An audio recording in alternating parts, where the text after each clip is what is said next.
Alright, welcome back to SOS. I'm Style Southern Badass. And today, we're going to be making some leather face correcting tools. Or a leather face. Someone's face could be messed up and actually need correction. Let me pull you over here. Alright, so usually I use a paper template to do my designs. Let me zoom in on that. But I usually use a paper template to do my designs for things like this one. This is now my paper template. I left one here on my bench just so you can see. I adhered that to the desk, but it's just a kind of a memory of making leather knuckles. So I put that in there. But usually you can just get, I have my paper template saved, and if if you were doing a paper template, you could just print one out and you cut it out and lay it over the item, or you trace it out over the item. But now I had a buddy make me this is a digital printing of a 3D printer, and it says step 1 survival right there. But this is my 3D printed version of actual knuckles, and I'm going to be using this today to make my knuckle design. You could do this, but that's the back side, so you want to do this. You lay it up front right there on top. And this would work the same if you're using a paper template. You put it over the top and you're going to trace the outline on the paper template to it. Today I'm going to be using this, but I just use a needle, just like this, and I go around making my lines, just like that. Alright, I got my first trace done. It's hard to see. It's really hard to see. But that's the first trace. But it's just an outline, and I'll cut that out in a few.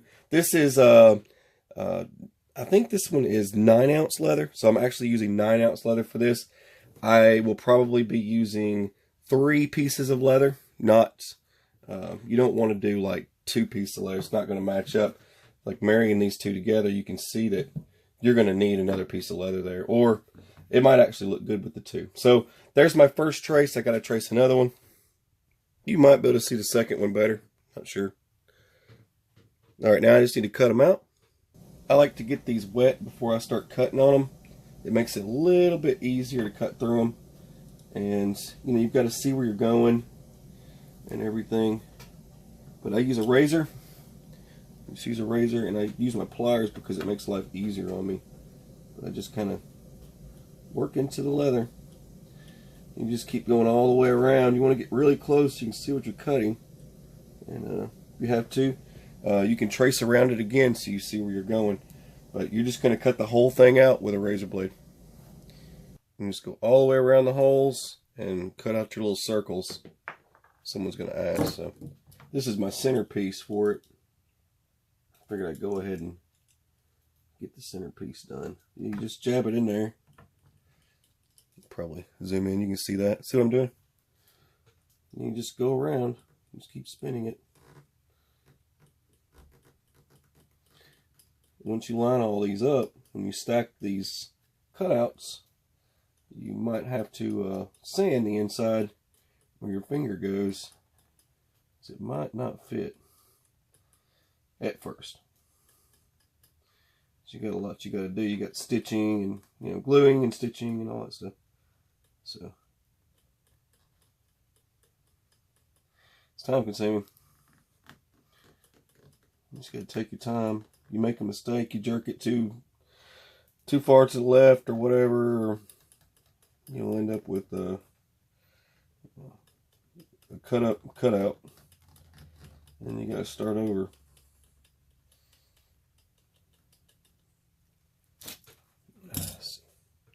There's another one. Time consuming.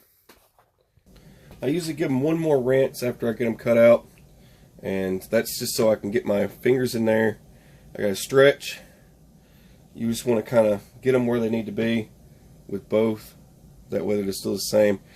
Cutting them out is one thing, but they don't always line up exactly to spec. And I mean, I'm not doing full circles like I did on this one. This one here I did full circles. So these are going to be kind of oblong like that. You get the point. More official brass knuckle, but leather knuckle, so it doesn't count. Alright, there's that. and I got to marry these up and get these glued together. Alright, you're just going to use super glue because it's a little bit stronger than regular glue, but super glue and hold them together. You got 2 pieces there. Sandwich them up. You can use your dollar store clip-ons like I do, or something else, but there you go. Now it's got to dry forever, so just in forever come back and there you go.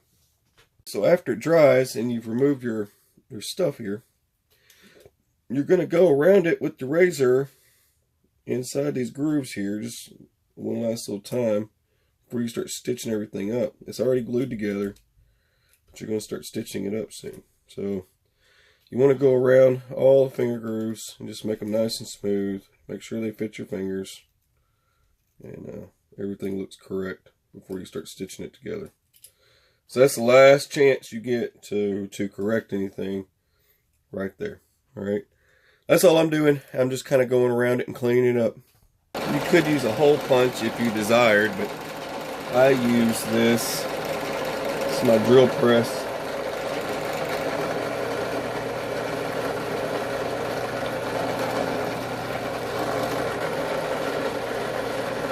Makes nice little holes.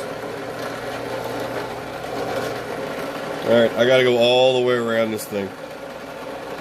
Alright, holes are done, just need to stitch it up. Stitch and stitch, stitch all day. Just start stitching her up. I like to do that basket weaving thing I talk about for him in the back.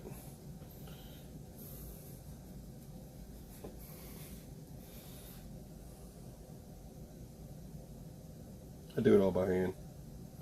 For those of you that don't know, now you know. Go all the way around and back again. Alright, after you get it stitched up, we've got to add our stamp for our T-Rex. This is my T-Rex stamp. I'm just going to tag that on there real quick and we'll move on.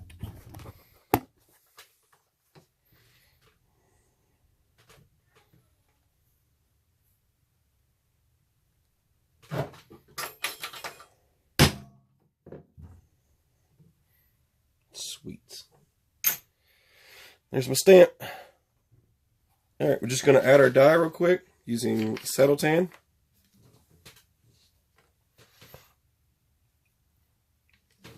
Don't need a lot of it. Get ready to get this all over my hands. I don't feel like wearing a bunch of gloves today. Just soak that up. And start smearing it on. No particular fashion.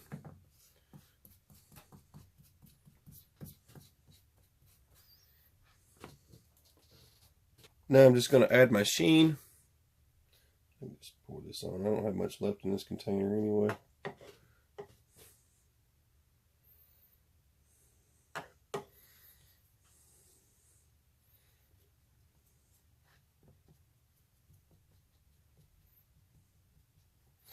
I like doing this. It fills up all the little cracks and it hardens it. It'll harden this thing up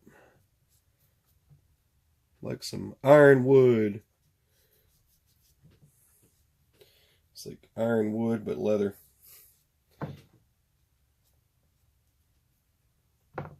Just have to get all the way around it. Alright, now we gotta let this dry. Well, it's still a little bit wet and it's drying, but there you go. Nice, cool leather knuckles. Pretty sweet. Alright, that's it. That was making leather knuckles. Please like, share, and subscribe if you haven't already. And like always, take it easy.